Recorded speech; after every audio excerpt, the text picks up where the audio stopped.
Okay, so what we're going to do is break the lug nuts loose. We're not going to remove them at this point, but just break them loose, because if you lift the car first, the wheel spins as you try to break them loose. So when it's on the ground, it's easier for that. So 22 millimeter for these lug nuts. We're just going to turn it a quarter turn on each of these.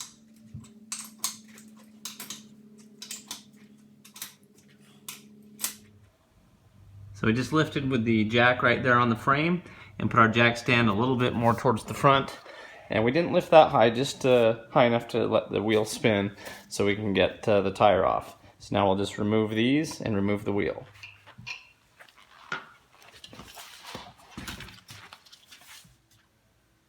So with the wheel removed, you can see this line that comes down through here. It's for the ABS sensor, and you can see how dirty that is down in there. So that's probably why you could get a little shudder, because you have a little post that's measuring the wheel if it's spinning or not, and if it's clogged up, it might be hard to get a good reading. One thing to note is if you want to replace this line, it's just as easy as you'll see in the video of removing it at the bottom and unplugging it at the top. So I'll put a link in the description if I can find a replacement ABS sensor for you. But if you want to replace them while you're at it, then you can go ahead and do that too. Okay, so next we're going to remove the brake caliper so we can get the rotor off and get that sensor cleaned up. So on the back side here, there's going to be two bolts that hold the brake caliper on. They're 18 millimeter. The top one there and the bottom one right here. So just remove those two. Now sometimes these are on pretty tight, so you may need a nice breaker bar and even a hammer to break those loose. But I'd break one loose and then move to the second one before completely removing the bolt. Okay, so with those two bolts out of the back, you can slide the caliper off. And we have another jack stand here, because you don't want to have it hang, because it's bad on the cable there. So next we're going to remove the rotor and pull it off. Okay, next we sprayed some liquid wrench around here on the outside, and also on our T30 there's a little screw here, and that's a Torx. So it's like an Allen, but there's multiple points, so make sure you're using the correct one here. Once again, it's a T30, so you don't want to strip it out. So we're going to go ahead and just remove this.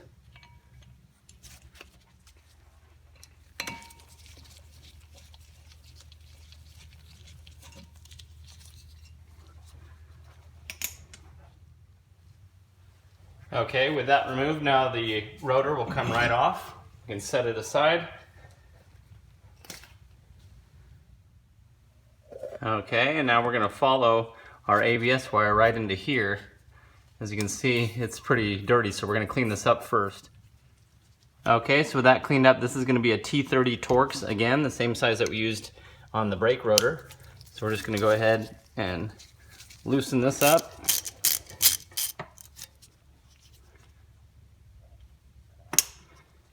And now we're just going to wiggle our sensor out of here. There we go.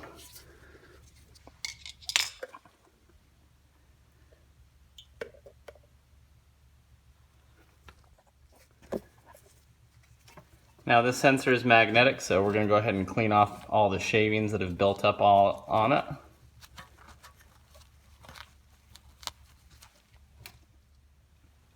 Okay.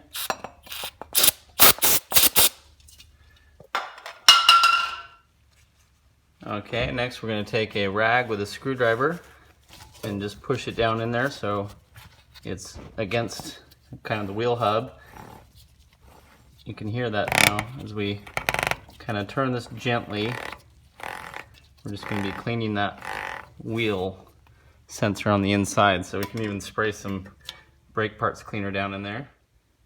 Okay, so now as we put our rotor back on, you want to find that same hole. There's two of them. This is the clean one. That's the one that we had used. So we're going to go ahead and line these up so that they match up again.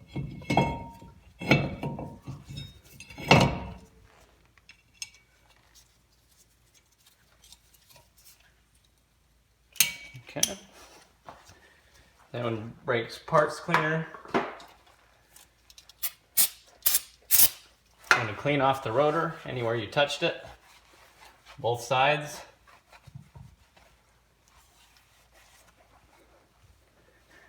Okay, now we're just going to slide our caliper back over.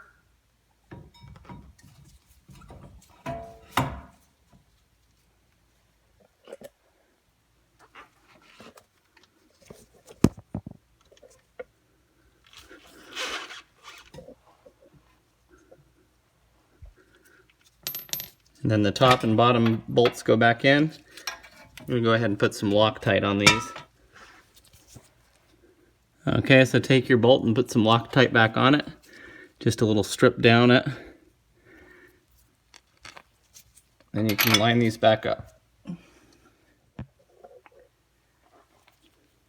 Okay, next bolt. Just a nice little line of Loctite on that one too. So once again, this was the top one up here and the bottom one back down here. And you may have to wiggle the caliper a little bit to get it to line up. So once you've replaced the wheel, you want to thread the lug nuts on and make sure if you're using an impact tool or anything that you at least turn these several times to get the threads started so you don't cross thread them. What I like to do next is lift the vehicle and remove the jack stand, then slightly lower the jack until the wheel is just barely touching the ground. Not too far, but that'll hold it in place while you torque it down. After that, we're going to take a torque wrench, and for this vehicle it's 140 foot-pounds, which is pretty common for some of the bigger trucks, but make sure you check your specific vehicle specifications for that one. But we're going to do the star pattern, as it's called,